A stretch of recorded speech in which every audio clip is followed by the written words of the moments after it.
So when I was in Kenya, I worked with the indigenous people, and the ones I loved the most were the Samburu and the Maasai. These guys are Maasai.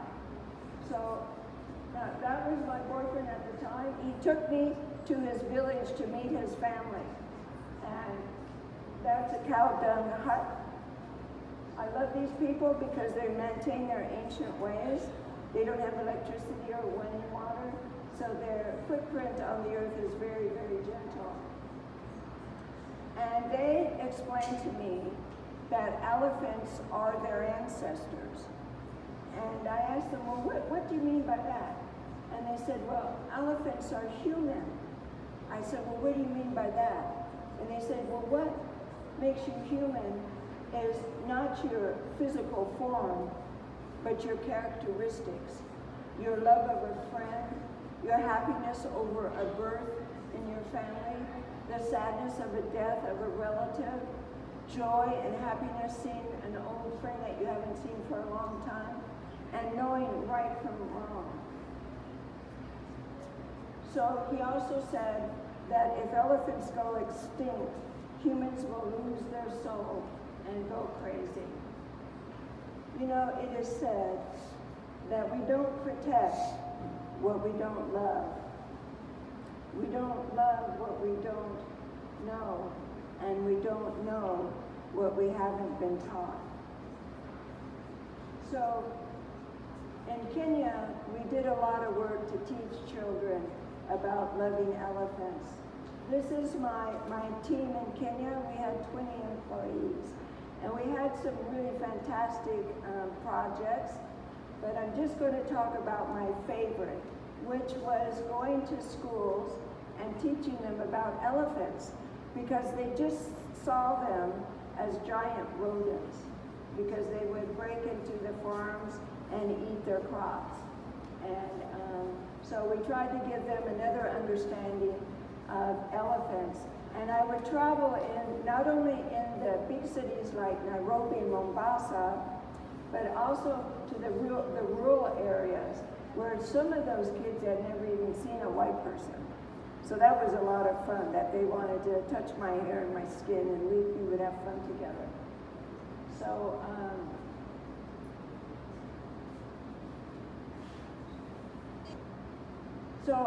the schools, did I tell you they didn't have any electricity?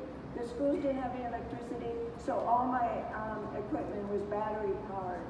So this is like a school area in Nairobi, and this is a school in the rural area. And what would happen is my staff would book an opportunity for me to talk about elephants to one class.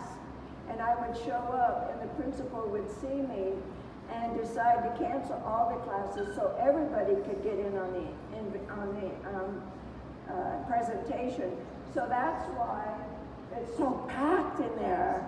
And I want my battery-powered projector was about this size. And I'll show it to you. See right here, there's the tripod, and there's my little tiny projector. Isn't that amazing? So we would do presentations back to back until we run out of battery power, which was usually 2.5 times. And we were happy for it running out because we got tired. So anyway, here's the little kiddos. We drove up to the school. Yes.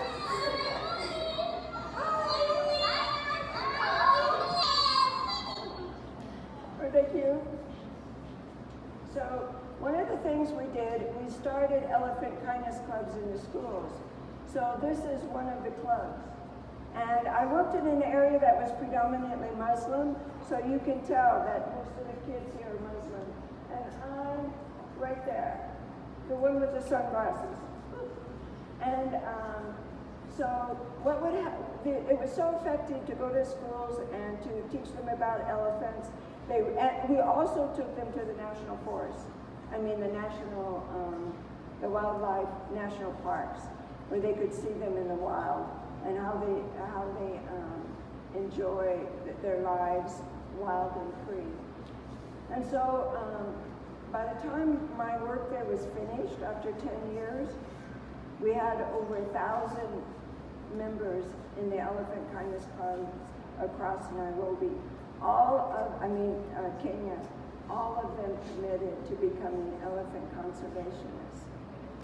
And they would, thank you, and they would, the kids would go home and tell their parents about elephants, and the parents would call the principals and say, our kids are telling us what they learned, and we want to make a promise. We will never hurt an elephant. So the next slide is of a principal telling me about this. The Swahili word for elephant is ndovu, ndovu. So you'll hear her use that word, but she's speaking in English, so I think you'll understand.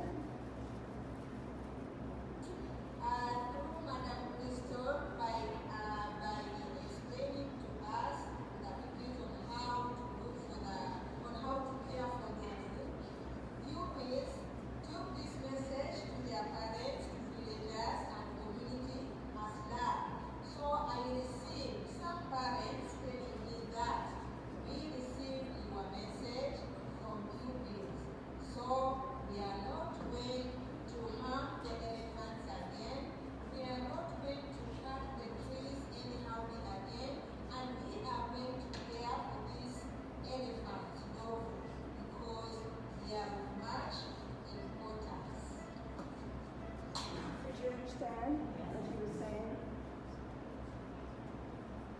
So what do you think? Is our world worth saving? And what's really wonderful is we don't have to do it by ourselves.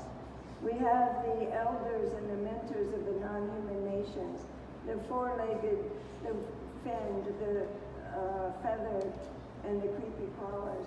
Like this fox telling us, be sure to smell the flowers. And this oyster, I love the oyster. They know how to take an irritant, something that doesn't belong, something they don't like, and turn it into a beautiful jewel. And this river and rock was not far from that cabin where I stayed in. And I just loved that this tree, can you see it? Growing up out of, it split the rock in order to grow up out of that, as fragile as it is. What does that have to tell us? I love the mentorship of a butterfly. Do you know that when the butterfly is in the cocoon and trying to get out, that it has to push and push and push in order for the blood that's in the heart to go through the vein and go into the wings so that it can fly? Without that struggle, it can't fly. If somebody came along and cut the cocoon thinking it was helping the butterfly get out, the butterfly wouldn't be able to fly. This river teaches us that when there's an obstacle in your life, just flow around it. Just flow around it. Now I'm going to end with a song by David Attenborough. Who knows David Attenborough? My favorite. What a Wonderful World. Please enjoy it with me.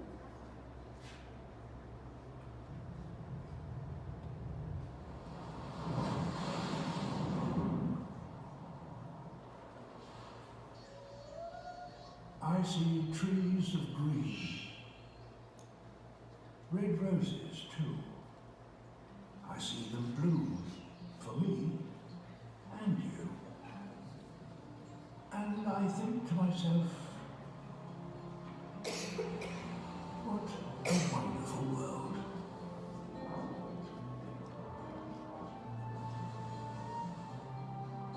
I see skies of blue, clouds of white, bright, blessed days, dark, sacred night.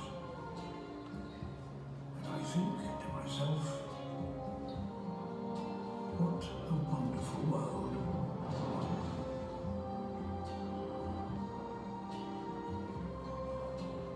The colours of a rainbow, so pretty in the sky.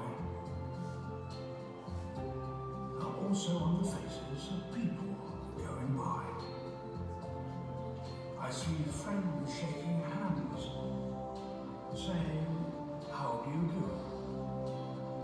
They're really saying, "I love you." I hear babies cry. I watch them grow. They'll learn much more than I'll ever know. And I think to myself, what a wonderful world. Quite simply wonderful.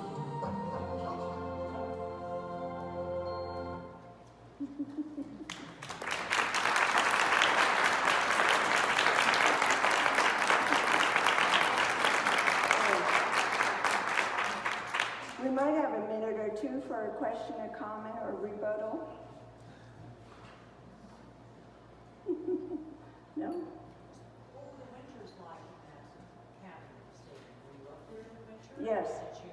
What was that like? Fine.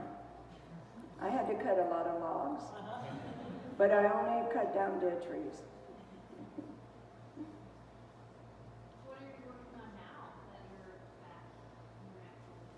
This, speaking about it. So, if you have a venue you would like me to speak, I have a number of topics. But animals and their intellect and their comradeship with us is my passion.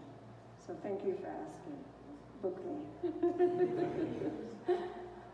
Thank you. All right, thank you.